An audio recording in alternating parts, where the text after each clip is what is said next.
Dios te bendiga y sé bienvenido a este video. Mucho gusto, soy Jade, soy cristiana, hija de Dios y vengo a hablarte sobre un tema muy importante, el llamado. No como tal te voy a decir cuál es tu llamado, si tu ministerio es la música, si tu ministerio es la danza, si tu ministerio es el pastor, maestro. No, vengo a hablarte sobre aquellas cosas que Dios nos manda hacer y muchas veces solo ponemos excusas. Y sí, a veces cuando nuestros padres mismos nos mandan a hacer alguna actividad de la casa, algo que tenemos que hacer, alguna tarea que cumplir, simplemente decimos: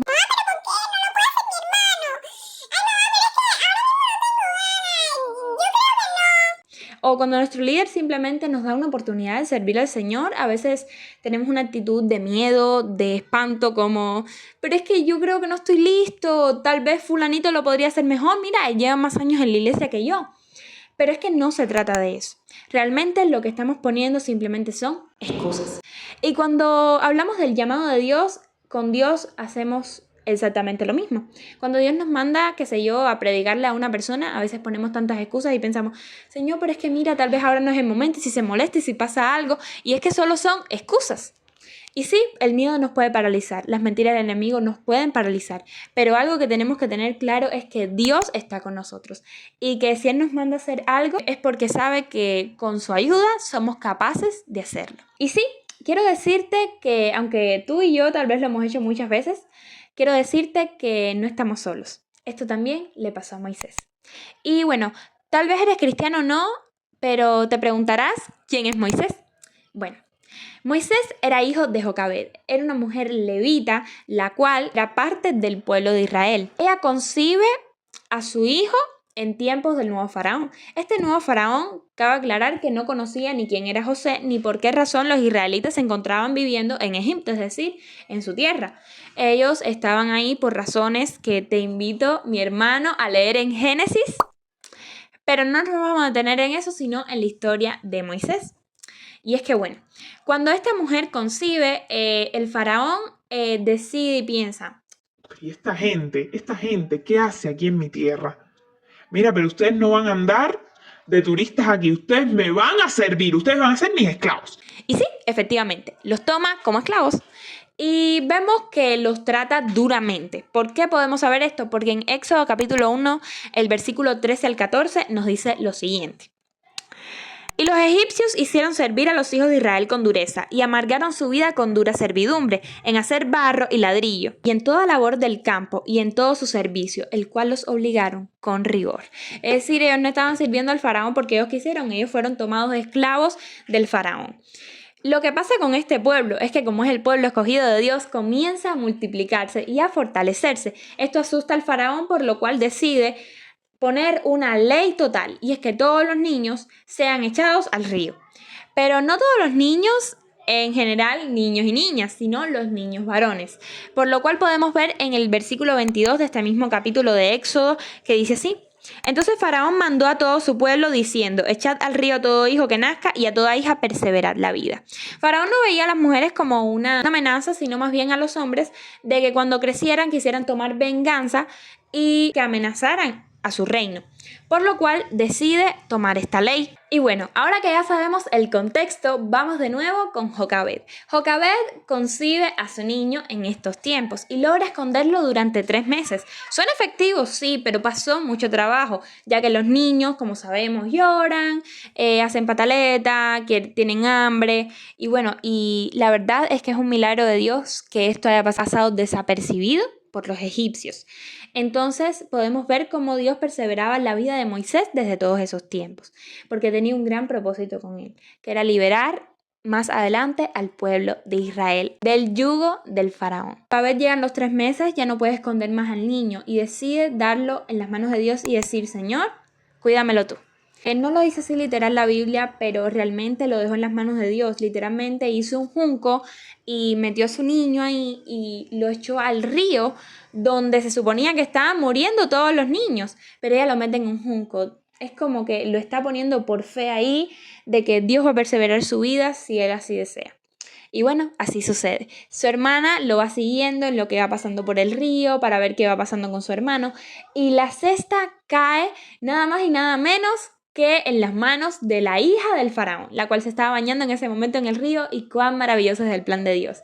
Ella se compadece de él al ver que es un niño de los hebreos y decide adoptarlo como su propio hijo. Moisés crece en el palacio, pero sabe que es hebreo. Y cuando ve que los egipcios están tratando a sus hermanos, es decir, a los hebreos, decide matar a uno de ellos.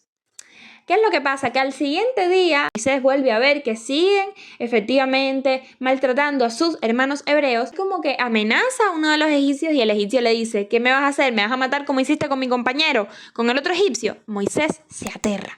Moisés decide irse y huir. Hizo así, ¡paf! Y desapareció. Y Moisés decide ir a tierra de Madián, ya que su vida estaba siendo amenazada por el faraón.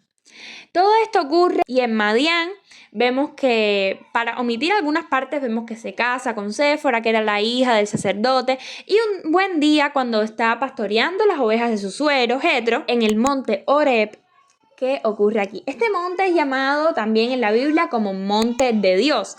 Entonces aquí Dios se le revela a Moisés de una manera milagrosa. Moisés de la nada ve una zarza, pero esta zarza estaba ardiendo en llamas. Pero ¿qué pasaba con la zarza? No se consumía. Y esto era algo que dejó impactado a Moisés, y Moisés se quiere acercar. Pero Dios lo llama y le dice: Moisés, Moisés. Y Moisés responde: heme aquí.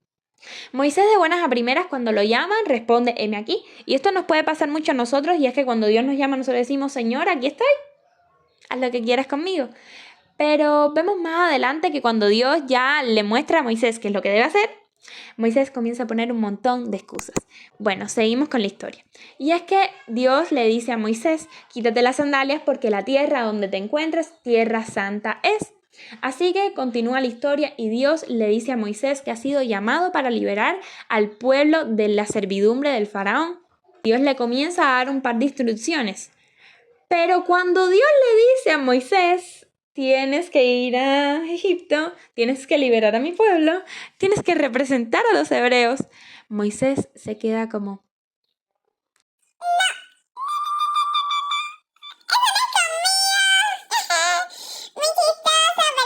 y es que vemos que Moisés se siente aterrado. Moisés tiene miedo, tiene incertidumbre, y esto pudo haber pasado por diversas cosas que vamos a ver más adelante. Y podemos ver entre las excusas de Moisés las siguientes. En Éxodos capítulo 3, versículo 11, podemos ver lo siguiente que dice Moisés. Entonces Moisés respondió a Dios: ¿quién soy yo para que vaya a Faraón y saque de Egipto a los hijos de Israel? Aquí ya Moisés está preguntando: ¿pero quién soy yo para hacer eso? Yo no he hecho nada importante, yo lo único que he hecho es matar a un egipcio y mi vida está amenazada y ahora soy pastor de ovejas. Yo no puedo. Dios le respondió a Moisés y le dijo: ve, porque yo estaré contigo. Es decir, Dios no nos llama a hacer cosas por nuestra propia cuenta, nosotros solos, sino que nos dice: yo estaré contigo. Es como el versículo de Isaías 41:10, que muchos no sabemos, que no temas porque yo estoy contigo, no desmayes porque yo soy tu Dios que te esfuerzo, siempre te sustentaré y te ayudaré. Y es que sí, lo decimos muchas veces, pero a veces no nos lo creemos. A veces pensamos: Dios nos ha llamado a hacer esto, y pensamos: pero Dios no va a estar conmigo. Pero no es que decimos que Dios no va a estar con nosotros, sino es que nuestro miedo y nuestro afán hacen parecer que Dios no está con nosotros, que Dios ha desaparecido, eso sí, ¡puf! Y Dios ya no está. Pero no es así, Dios está ahí, siempre está ahí. Y bueno, podemos ver más excusas de Moisés, pero realmente cuando vemos, Moisés le dice: Señor, pero es que yo soy tartamudo, y también le dice: pero Señor, manda a otro. Y Dios le responde con soluciones, le dice: ¿quién hizo la boca del hombre? ¿Quién ha hecho al hombre mudo, sordo, ciego? ¿No soy yo? Pues yo estaré contigo, yo te daré de qué hablar. Y cuando le dice que mande a otra persona, Dios se frustra, piensa: ve con tu hermano y yo les daré de qué hablar. Y podemos ver muchas más excusas de Moisés, ya que Moisés puso diversas excusas. Pero al final estas excusas no iban a detener el plan de Dios. Dios tenía un plan con Moisés, lo iba a cumplir y punto. Y es así. Dios tiene un plan para nosotros y no podemos evitarlo. Pero Dios no nos va a obligar ni nada, pero te recomiendo seguir el llamado. Podemos ver que Moisés, entre todas sus excusas, escondía un gran miedo. Tal vez miedo al rechazo de su pueblo, que no quisieran aceptarlo como su líder. Tal vez al miedo de volver a la tierra donde había matado a un egipcio, donde había sido criado por la persona que los estaba oprimiendo. Y por diversas cosas Moisés pudo tener miedo. Pero quiero decirte, Dios no cree en excusas. Y es que nosotros podemos poner miles de excusas, pero realmente el plan de Dios va a prevalecer. Dios no se va a cansar de nosotros simplemente porque le demos excusas.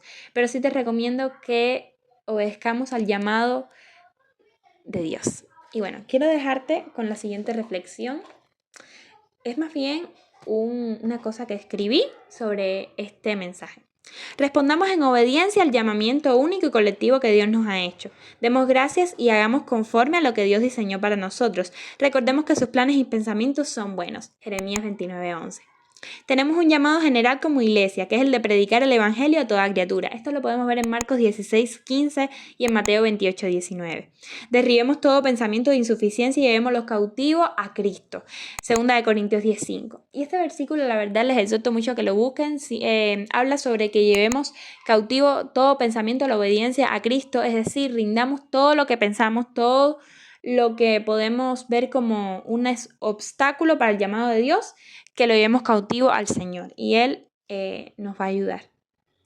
Recuerda que Dios no te ha dado espíritu de cobardía, sino de poder, de amor y de dominio propio. 2 Timoteo 1:7. Reflexiona qué es lo que Dios te ha llamado a hacer y no te has atrevido a intentar.